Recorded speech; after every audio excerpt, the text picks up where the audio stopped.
जय माता दी। आप सभी को चैत्र नवरात्रि के पहले दिन की ढेर सारी शुभकामनाएं। माँ शैलपुत्री की कृपा सदा आप और आपके परिवारजनों पर बनी रहे।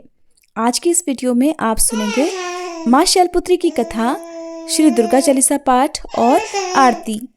प्रिय श्रोताओं, अब आपको सुनाते हैं माँ शैलपुत्री की बहुत ही रोचक और पौराणिक कथा।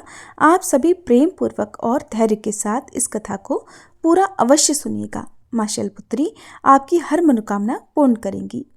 माँ शैलपुत्री के प्राकट्य की कथा उनके पूर्व जन्म से जुड़ी हुई है। दक्ष प्रजापति की कई पुत्रियां थीं, सभी रूपवान और गुणवान थीं, लेकिन राजा दक्ष को उनसे संतोष नहीं था। वे चाहते थे कि उनकी एक ऐसी पुत्री हो जो सर्वशक्ति संपन्न हो। इसके लिए राजा दक्ष घोर तप करने लगे। तप करते हुए कई दिन बीत गए।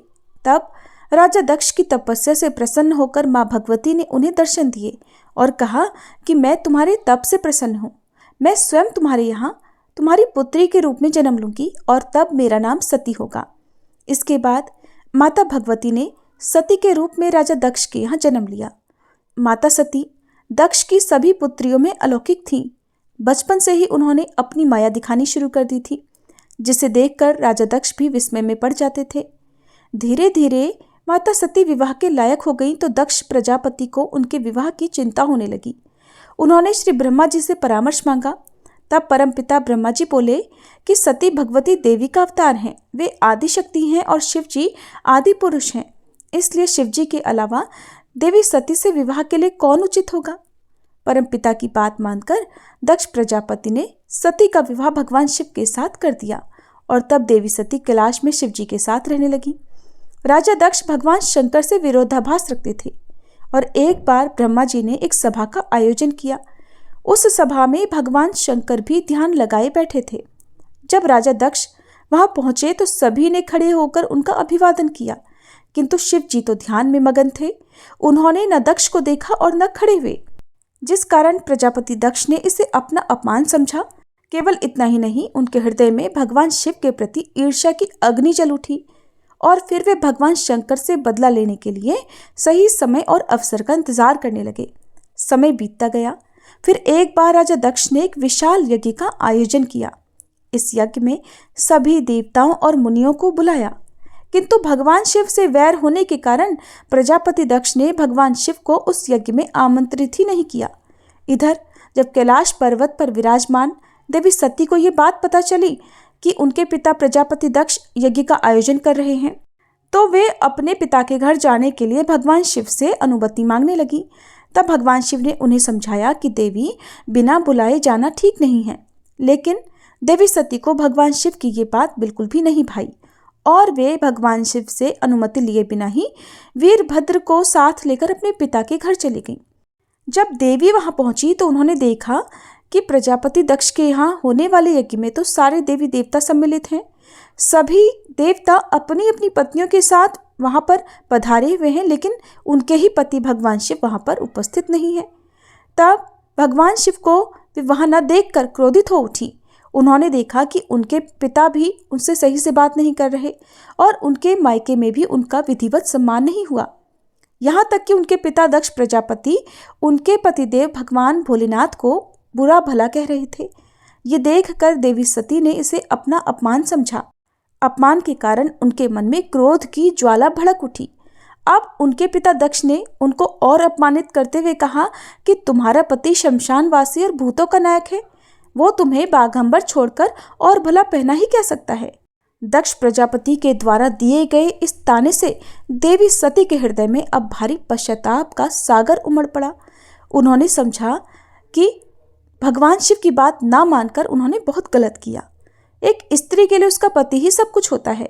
अपने पति के लिए अपमानजनक शब्दों को सुनकर वे बोली कि इस सभा में मेरे सामने मेरे पति का अपमान हुआ है, अब मैं एक क्षण भी जीवित नहीं रहना चाहती।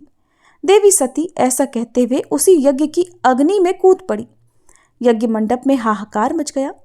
तब वीरभद्र ने क्रोधित होकर उस यज्ञ को छिन्न भिन्न कर डाला।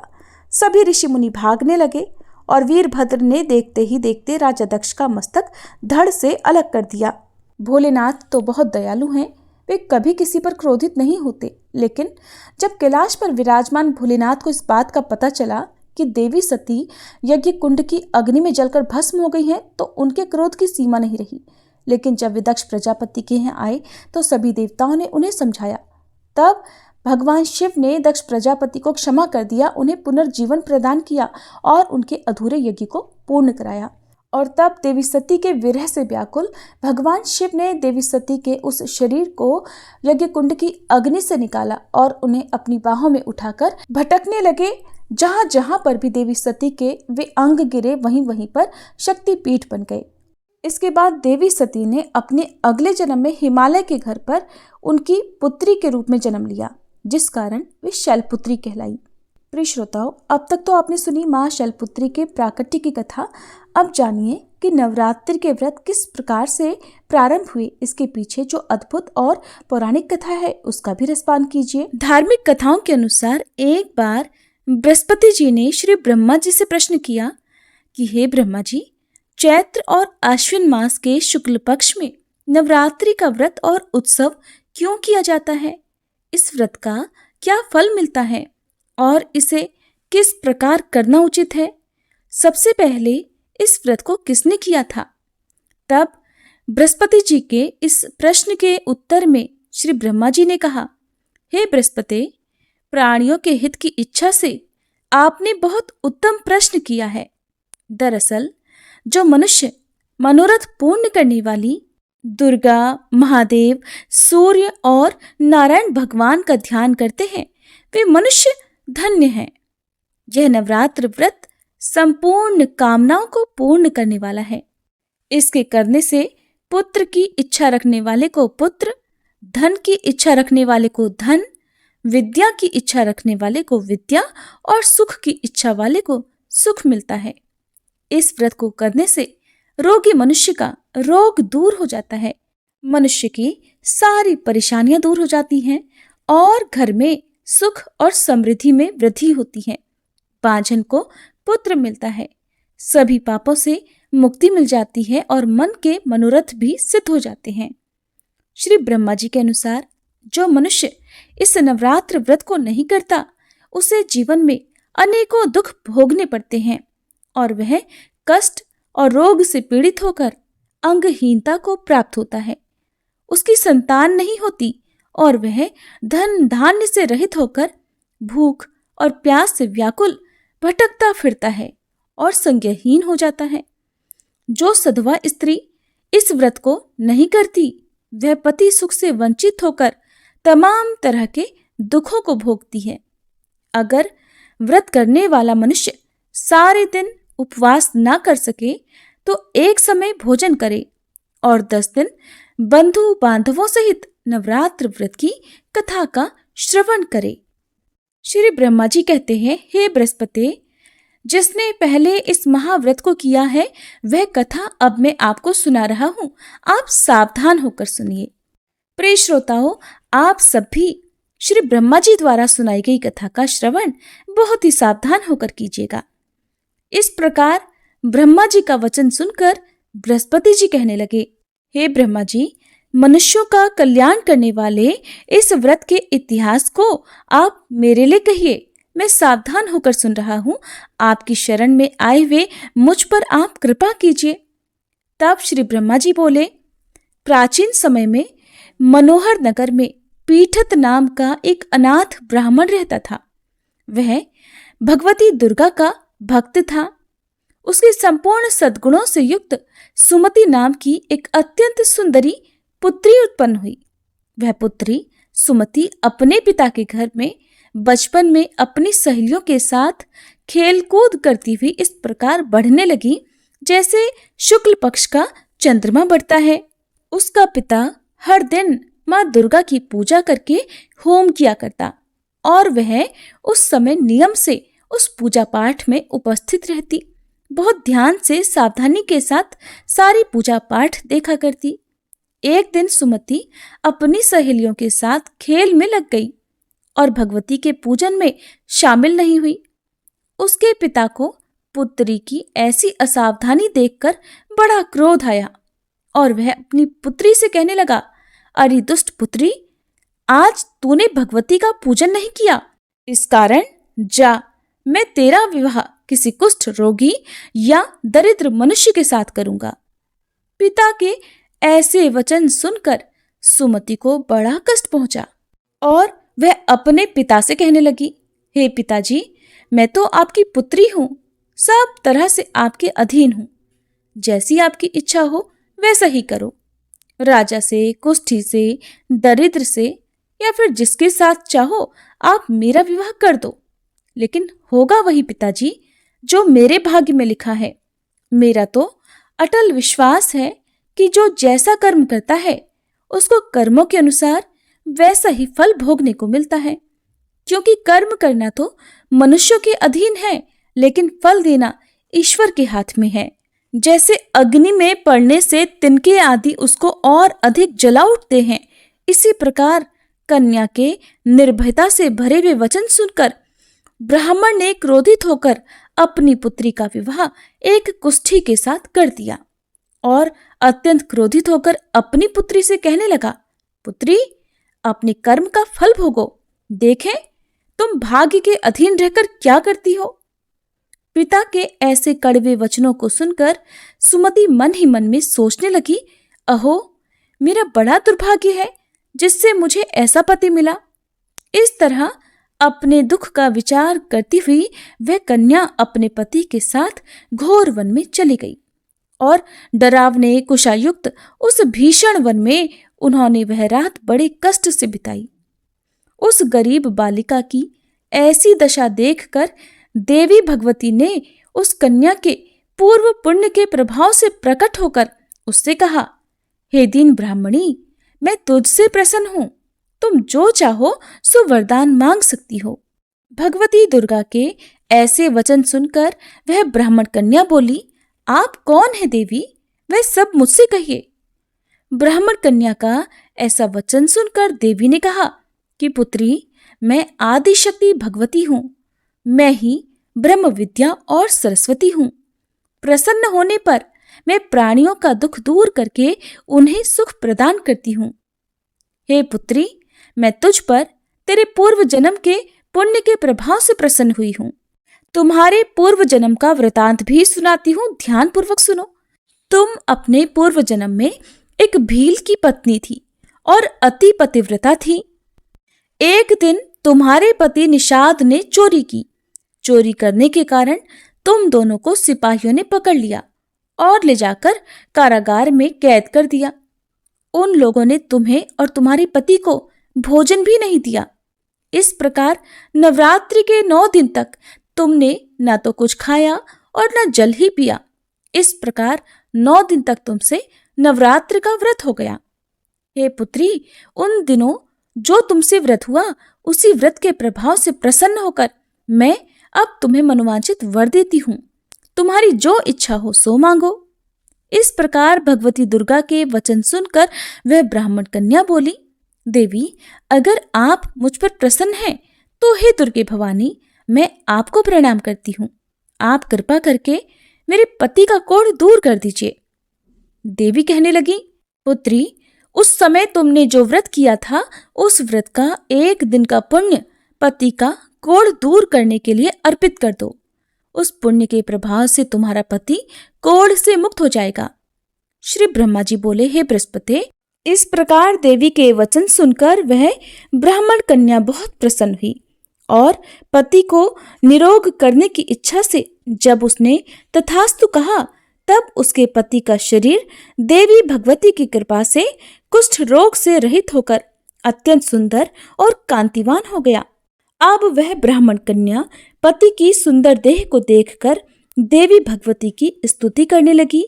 हे दुर्गे, आप दुर्गति को दूर करने वाली, तीनों लोकों का संताप हरने वाली, समस्त दुखों को दूर करने वाली, रोगी मनुष्य को निरोग करने वाली, प्रसन्न होकर मनोवांछित वर देने वाली और दुष्टों का नाश करने वाली जगत की माता हो।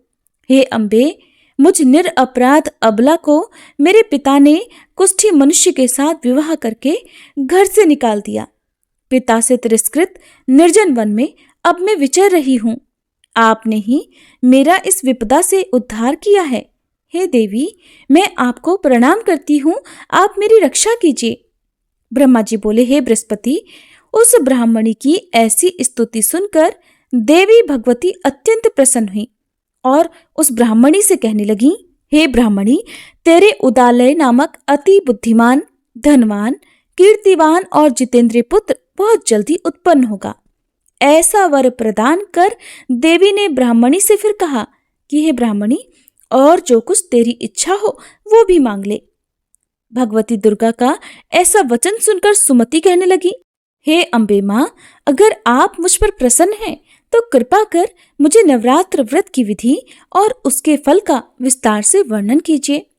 इस प्रकार ब्राह्मणी के वचन सुनकर देवी दुर्गा कहने लगी, हे ब्राह्मणी, मैं तुम्हें समस्त पापों को दूर करने वाले नवरात्र व्रत की विधि बतलाती हूँ, जिसको सुनने से मोक्ष की प्राप्ति हो जाती है। आश्विन मास के शुक्ल पक्ष की प्रतिपदा से लेकर 9 दिन तक विधि पूर्वक व्रत करे। अगर दिन भर का व्रत ना कर सके तो एक समय भोजन करे।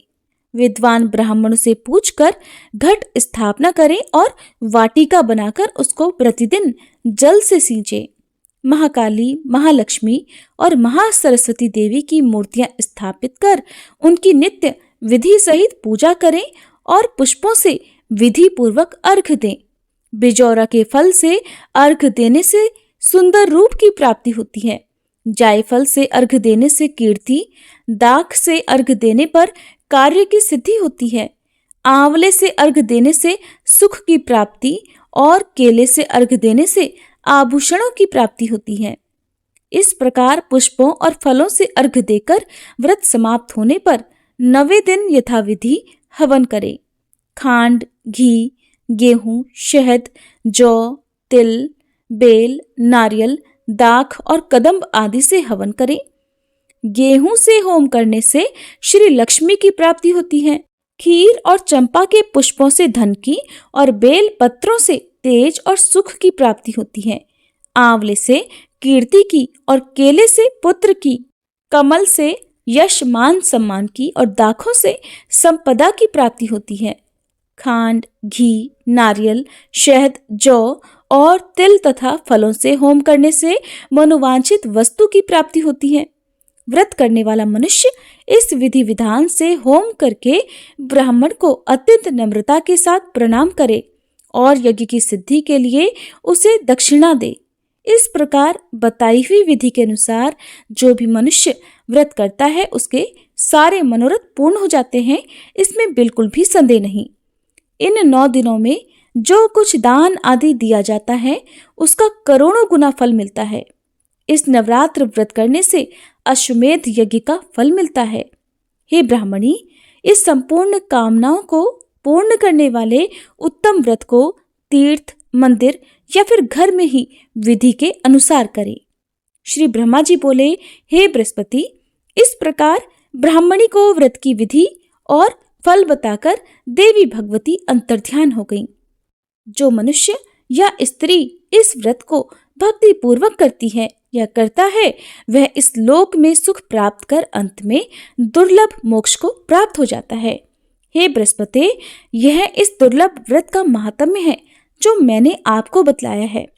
ये सुनकर बृहस्पति जी आनंद से प्रफुल्लित होकर श्री ब्रह्मा जी से बोले, हे ब्रह्मा जी, आपने मुझ पर अति कृपा की जो मुझे नवरात्र व्रत का महात्म्य सुनाया।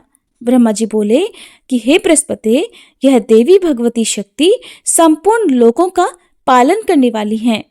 इन महादेवी के प्रभाव को कौन जान सकता है? प्रेम से बोलिए, देवी दुर्गा की जय, अम्बे मात की जय। माँ शैलपुत्री की पूजा का मंत्र ओम देवी शैलपुत्रे नमः।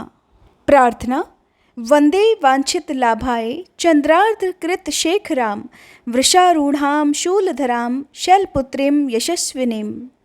स्तुति मंत्र या देवी सर्वभूतेषु माँ शैलपुत्री रूपेण संस्थिता नमस्तस्यै नमस्तस्यै नमस्तस्यै नमो नमः। श्री दुर्गा चालीसा।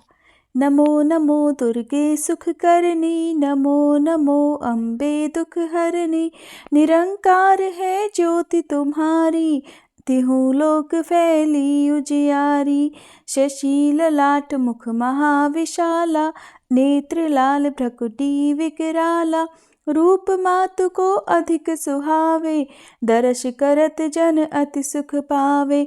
तुम संसार शक्ति लय कीना, पालन हेतु अन्न धन दीना। अन्नपूर्णा हुई जगपाला, तुम ही आदि सुंदरी बाला। प्रलय काल सब नाशनहारी, तुम गौरी शिव शंकर प्यारी। शिव योगी तुम्हारे गुण गावे, ब्रह्मा विष्णु तुम्हें नित ध्यावे। रूप सरस्वती को तुम धारा, दे सुबुद्धि ऋषि मुनिन उबारा। धर्यो रूप नरसिंह को अम्बा, प्रगट भई फाड़ कर खम्बा।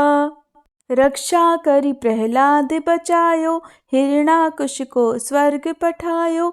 लक्ष्मी रूप धरो जग माही, श्री नारायण अंग समाही। क्षीर सिंधु में करत विलासा, दया सिंधु दीजे मन आसा। हिंगलाज में तुम ही भवानी, महिमा अमित न जात बखानी। मातंगी और धूमावती माता, भुवनेश्वरी बगला सुखदाता। श्री भैरव तारा जगतारिणी, छिन्न भाल भव दुख निवारिणी। के हरिवाहन सोह भवानी, लांगुर वीर चलत अगवानी। कर में खप्पर खड्ग विराजे, जाको देख काल डर भाजे। सोहे अस्त्र और त्रिशूला, जाते उठत शत्रु ही शूला। नगर कोटि में तुम ही विराजत, तिहु लोक में डंका बाजत। शुंभ निशुंभ दानव तुम मारे, रक्त बीज शंखन संहारे। महिषासुर नृप अति अभिमानी, जहि अघभार मही अकुलानी। रूप कराल कालिका धारा, सेन सहित तुम तिहि संहारा। परिगाढ़ संतन पर जब जब, भई सहाय मातु तुम तब तब। अमरपुरी अरुबा सब लोका, तब महिमा सब रहे अशोका। ज्वाला में है ज्योति तुम्हारी, तुम्हें सदा पूजे नर नारी। प्रेम भक्ति से जो जस गावे, दुख दारिद्र निकट नहीं आवे। ध्यावे तुम्हें जो नर मन लाई, जन्म मरण ताको छुट जाई। जोगी सुर मुनि कहत पुकारी, योग न हो बिन शक्ति तुम्हारी। शंकर आज रज तप कीनो, काम अरु क्रोध जीत सब लीनो। निषिदन ध्यान धरो शंकर को, काहु काल नहीं सुमिरो तुमको। शक्ति रूप को मरम न पायो, शक्ति गई तब मन पछतायो। शरणागत हुई कीर्ति बखानी, जय जय जय जगदम्ब भवानी। भई प्रसन्न आदि जगदम्बा, दई शक्ति नहीं कीन विलंबा। मोको मातु कष्ट अति घेरो, तुम बिन कौन हरे दुख मेरो। आशा तृष्णा निपट सतावे, मोह मदादिक सब विनशावे। शत्रुनाश की जय महारानी, सुमिरो इक चित तुम्हें भवानी। करो कृपा है मातु दयाला, रिद्धि सिद्धि दे करहु निहाला। जब लग जीव दया फल पाऊँ, तुमरो यश मैं सदा सुनाऊँ। दुर्गा चालीसा जो कोई गावे, सब सुख भोग परम पद पावे। श्री दुर्गा चालीसा समाप्त। माँ शैलपुत्री की आरती। ओम जय शैलपुत्री माँ, मैया जय शैलपुत्री माँ। सर्व सुखों की दात्री, देना माँ करुणा। ओम जय शैलपुत्री माँ। हस्त कमल अति सोहे, त्रिशूल धारिणी माँ। शीश झुकावे हम सब, कृपा मानित करना। ओम जय शैलपुत्री माँ। दक्ष राज सुता मैया, कष्ट निवारणी माँ। नव दुर्गाओं में प्रथम तुम्हारी है पूजा। ओम जय शैलपुत्री माँ। वृषभ पर मैया विराजे, शीश मुकुट सोहे। ऋषि मुनि नर गुण गावे, छवि अति मन मोहे। ओम जय शैलपुत्री माँ। घट घट व्यापिनी मैया, सुख तुमसे आवे। जो कोई ध्यावे मन से, मन इच्छित फल पावे। ओम जय शैलपुत्री माँ। भक्तों के मन में मैया, तुम्हारा नित है निवास। रिद्धि सिद्धि प्रदात्री, तुमसे है दिव्य प्रकाश। ओम जय शैलपुत्री माँ। नवरात्रों में जो भी व्रत माता का करे, आनंद नित वो पाए, माँ भंडार भरे। ओम जय शैलपुत्री माँ। हम सब तुम्हारे मैया, तुम हमारी माँ। दया दृष्टि माँ करना, हम करे जगराता। ओम जय शैलपुत्री माँ। माँ शैलपुत्री की आरती जो जन नित गावे, सुख की बदरी बरसे, मन नित हर्षाए। ओम जय शैलपुत्री माँ। ओम जय शैलपुत्री माँ। मैया जय शैलपुत्री माँ। सर्व सुखों की दात्री, देना माँ करुणा। ओम जय शैलपुत्री माँ। ओम जय शैलपुत्री माँ। प्रेम से बोलिए शैलपुत्री मैया की जय। प्रिय श्रोताओं, ये थी आज की वीडियो। उम्मीद है आपको पसंद आई होगी।